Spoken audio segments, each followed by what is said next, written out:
En esta enseñanza veremos algunos relatos del libro de Hechos donde los creyentes del primer siglo vendían sus posesiones y las ponían en un fondo común. Es muy importante entender que cada relato donde los creyentes vendieron sus posesiones para compartirlo con los demás, hay que analizarlos a la luz de la palabra de Dios de una manera particular. Cada uno debe ser estudiado de forma independiente para no cometer errores. No deberíamos verlos como en un conjunto a estos relatos, sino tomarlos independientemente unos de otros.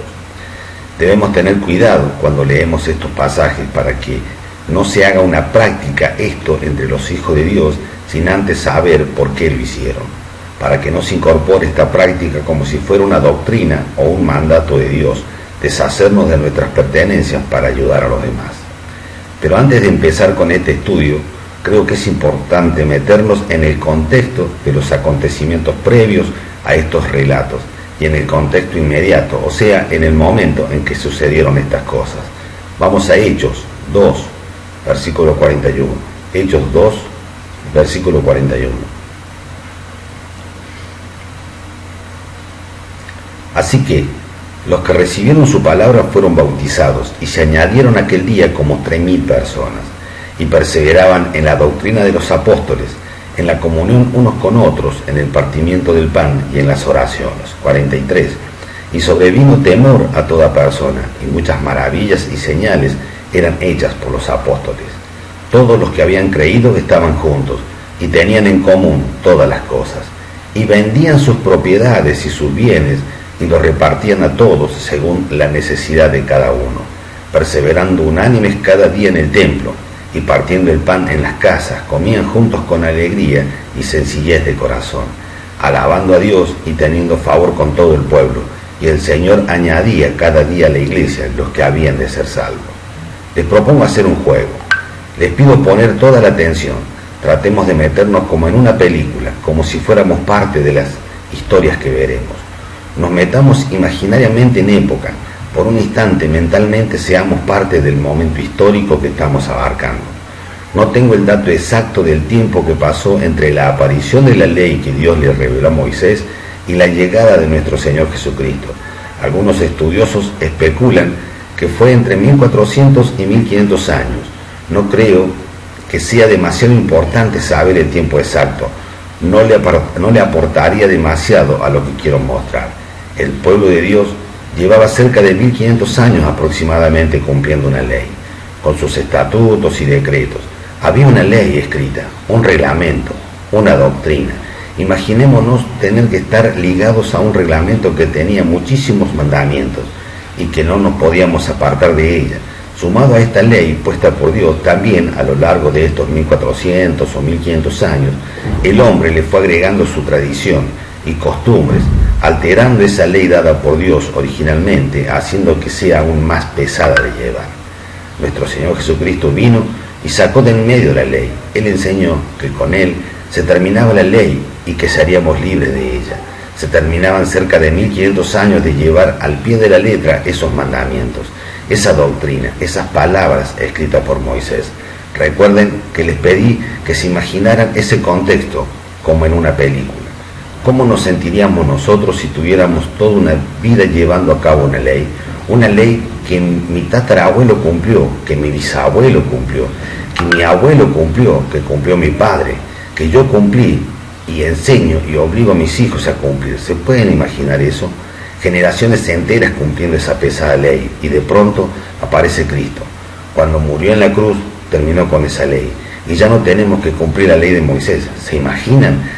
Se terminaban siglos de estar bajo la esclavitud de la ley. La pesada carga de la ley era quitada por Cristo y ya no debíamos estar mirando la ley y cumpliendo esa doctrina. ¿Cómo nos sentiríamos nosotros en ese momento? Nos sentiríamos libres, ¿no? Seríamos libres de esa ley. Ese es el contexto. Hay aves que después de estar enjaulados algún tiempo y se los libera, no saben qué hacer una vez libres. Sigamos imaginándonos como en una película. Fuimos liberados de la ley. Ya no tenemos que cumplir esa ley escrita por Moisés. Ya no hay que estar atento a esa doctrina porque empezó una nueva administración, la administración de la gracia. Ya no tengo que estar atento a la doctrina de la ley. ¿Estamos en contexto? Ya no hay doctrina. Se terminó la doctrina, empezamos a caminar con libertad. El mundo está viviendo un momento histórico, trascendental, pero no sabemos cómo se hace, nunca antes fuimos libres. Necesitamos las instrucciones para caminar en esta libertad. Las instrucciones que teníamos antes ya no están vigentes hoy, y hoy no hay doctrina, no hay un manual para saber qué hacer. Solo los apóstoles tienen la doctrina de Cristo. Ellos tienen las instrucciones que le dejó Cristo. Nuestro Señor, durante el año que duró su ministerio, dio instrucciones que fueron dichas en la administración de la ley y fueron para los hijos de Israel. Él murió y al tercer día resucitó y permaneció 40 días dando más instrucciones a sus discípulos. Durante esos 40 días, esa información que les dejó a los apóstoles y discípulos fueron para esta administración, porque una vez resucitado la ley fue terminada y necesitaba las instrucciones para lo que comenzaba. Esa era la doctrina de los apóstoles. Todo lo que predijo antes de su muerte y todo lo que enseñó durante esos 40 días después de resucitar de entre los muertos, esa era la doctrina de los apóstoles, porque no estaban escritas las epístolas a la iglesia. En una futura enseñanza veremos más en detalle cuáles eran esas doctrinas de los apóstoles. Dicho esto, continuemos. Como decíamos antes, venimos de generaciones enteras haciendo la ley y no hay escrituras sobre esta nueva administración. No sabemos bien qué hacer, estamos casi improvisando, dando los primeros pasos en esta nueva normalidad, tratando de hacer bien las cosas, pero sin tener demasiada información de cómo se hacen. Hasta que aparezca Pablo y Dios, a través de Cristo, le revele la doctrina de esta nueva administración. Así es el libro de Hechos. Es un libro de transición entre la ley que se terminaba y la gracia que estaba gateando, tratando de empezar a caminar. Hechos 2, versículo 42. Y perseveraban en la doctrina de los apóstoles, en la comunión unos con otros, en el partimiento del pan y en las oraciones. Perseveraban en la doctrina de los apóstoles. Ellos seguían la doctrina de los apóstoles, y la doctrina de los apóstoles era la que Cristo les dio. Hechos 2:43, y sobrevino temor a todas personas, y muchas maravillas y señales eran hechas por los apóstoles. Todos los que habían creído estaban juntos, y tenían en común todas las cosas, y vendían sus propiedades y sus bienes, y los repartían a todos según la necesidad de cada uno. En ese contexto vendían sus propiedades y sus bienes, y los repartían según la necesidad de cada uno. No había un mandato donde dijera que debían vender sus bienes y repartir a los demás. Esto no era basado en una doctrina específica, porque no había una doctrina escrita aún. Aún Pablo no había escrito ninguna epístola o carta a esta iglesia que empezó a dar sus primeros pasos. Yo no sé por qué vendían sus propiedades. Sobre este tema encontré diferentes teorías y se dice de todo. Podemos sacar nuestras propias conclusiones, pero yo no sé por qué vendían sus propiedades. Sí sé que no había una instrucción de vender nada. Espero que haya sido por agradecimiento a Dios y por amor al prójimo. Hechos 15, versículo 1. Hechos 15, versículo 1.